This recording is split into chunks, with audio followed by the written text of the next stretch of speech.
को सादर जय गुरुदेव। आज मैं आप सबके समक्ष एक बार फिर से लेकर के प्रस्तुत हूँ बाबा जय गुरुदेव के विचार एवं भविष्यवाणियाँ किताब में से कुछ उन्हीं के विचार, उन्हीं के सत्संग के अंश जो आपके सामने मैं लेकर के प्रस्तुत हूँ।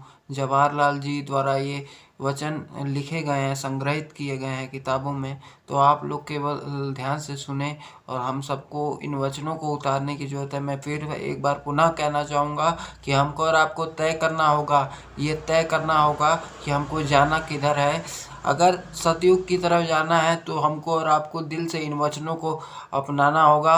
कलयुग की सारी चीज़ों को धीरे धीरे ख़त्म करना होगा, छोड़ना होगा, उससे मोह ख़त्म करना होगा, तब जा कर के हम सतयुग की ओर अग्रसर हो सकते हैं। वैसे मैं कोई ज्ञानी तो हूँ नहीं, तो फिर अगर मेरे से कोई गलती हो जाए तो आप लोग सदैव मुझे क्षमा करते रहेंगे। एक छोटा बालक, एक छोटा भाई, एक नादान बालक समझते हुए सदैव माफ़ करते रहेंगे। लेकिन इस बात का तो मैं पुरजोर प्रचार करता हूँ कि केवल शाकाहारी होना तो ज़रूरी है ही, लेकिन कलयुग की संस्कृति सतयुग में नहीं चलेगी।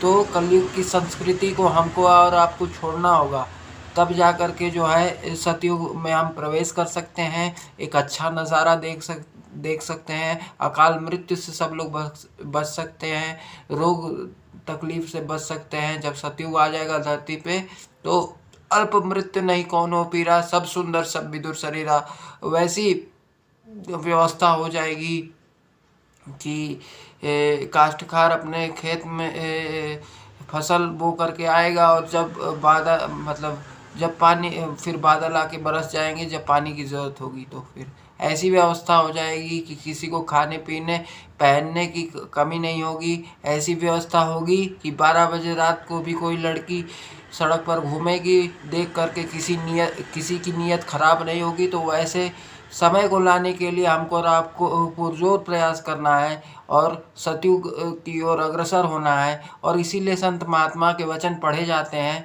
ताकि हमारा और आपका एक आध्यात्मिक प्लेटफॉर्म बन सके, ताकि दूसरे लोग भी इससे कुछ समझ सकें। सर्वप्रथम तो हमको अपनी कमियों को दूर करना है, अपने अंदर सुधार लाना है, और तब हम दूसरों को समझा सकते हैं। तो कहने सुनने में कुछ गलती हो जाए, किसी को कोई बात बुरी लग जाए, तो सदैव मैं क्षमा प्रार्थी हूँ। जय गुरुदेव। प्रभु प्राप्ति का सच्चा मार्ग। जय गुरुदेव बाबा ने बताया है कि परमात्मा को पाने का केवल एक ही मार्ग है, एक ही रास्ता है। वह यह है कि जिस रास्ते से आत्मा को परमात्मा के दयाल देश अविनाशी सचखंड से नीचे नश्वर लोकों, महाशून्य पार ब्रह्म ब्रह्मांड अंड से उतारते हुए इस पिंड देश के मृत्युलोक में मनुष्य शरीर में उतारा गया है, उसी रास्ता से ही आत्मा को नीचे से ऊपर पिंड, अंड, ब्रह्मांड, पार ब्रह्मांड और महाशून्य को पार करते हुए सचखंड में पहुंचाया जा सकता है। वह रास्ता है नाम या शब्द का। यह नाम अर्थात शब्द की डोरी यानी सीढ़ी का ऊपरी सिरा सचखंड में कुल मालिक परमात्मा के मुखार बिंद से लगा हुआ है, और उसका निचला सिरा मनुष्य के मस्तिष्क में दोनों नेत्रों के मध्य स्थान पर लगा हुआ है। शब्द के दोनों सिरे एक दूसरे से लगे हुए हैं और 24 घंटे लगातार परमात्मा के मुखार बिंद से निकलती हुई आवाज़, उनके शब्द की ध्वनि मनुष्य के मस्तिष्क में बजता रहता है। जो कोई शब्द मार्गी पूरे गुरु होते हैं, वे इच्छुक नर नारी को उस नाम की डोरी पर चढ़ा देते हैं, शब्द को पकड़ा देते हैं। फिर एक मंडल को पार करते हुए उनकी युक्ति से पिंड के परे अंड ब्रह्मांड, पार ब्रह्मांड, महाशून्य को पार करते हुए जीते जी अपने निज धाम सचखंड सतलोक में पहुंच जाता है। वहां पहुंचकर स्वयं ही अनुभूति होती है कि सारे बंधनों से रिहाई पाकर वह मुक्त हमेशा के लिए हो गया है। अपने पिता की गोद में बैठकर आत्मा निहाल हो जाती है।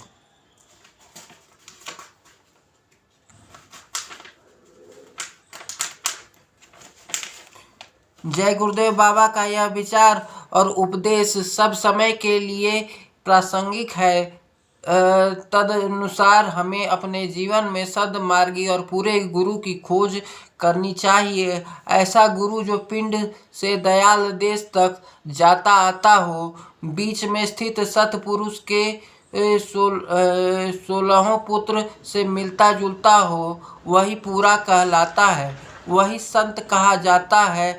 ऐसे गुरु के मिल जाने पर उनके चरणों में बैठकर अपने सत संकल्प से निश्चित करके शब्द मार्ग की साधना करके अपना काम जीते जी बना लेना चाहिए। शब्द मार्गी गुरु के अलावा अन्य किसी गुरु से यह भेद नहीं मिल सकता है। इस कारण जो शब्द के सही और पूरे जानकार नहीं है और जिन्होंने अपना काम पूरा नहीं कर लिया है, उनके साथ संगति करके जीवन का अनमोल समय नहीं गंवाना चाहिए।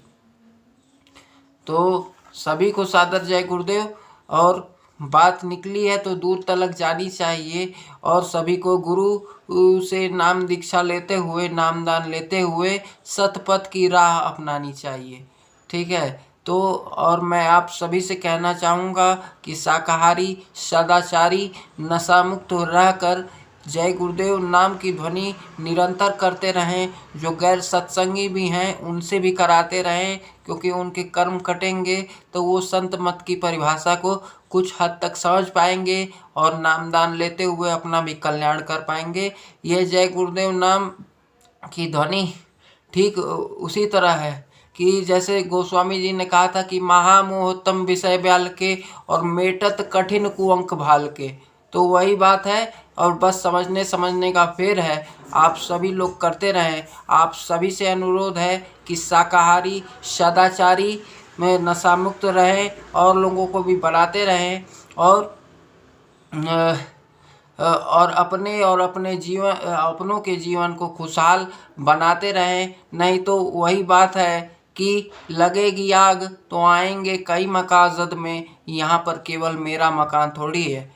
ठीक है। और कल बारंबार अकाल पड़े, बिनु अन्न दुखी सब लोग मरे, तो ऐसी स्थिति नहीं आनी चाहिए कि अन्न की देश में कमी हो। और जिस तरह से युद्ध चल रहे हैं, मैं विश्व के सभी नेता और राष्ट्रपति, प्रधानमंत्री से प्रार्थना करना चाहूँगा कि युद्ध रोक दें और शांति की तरफ अग्रसर हों, जिससे विश्व युद्ध का खतरा जो पूरे विश्व में मंडरा रहा है उसको रोका जा सके और सभी लोग जो है शांति का बिगुल बजाएं और शांति से रह सकें। क्योंकि पैसा भले कम हो लेकिन शांति नहीं भंग होनी चाहिए।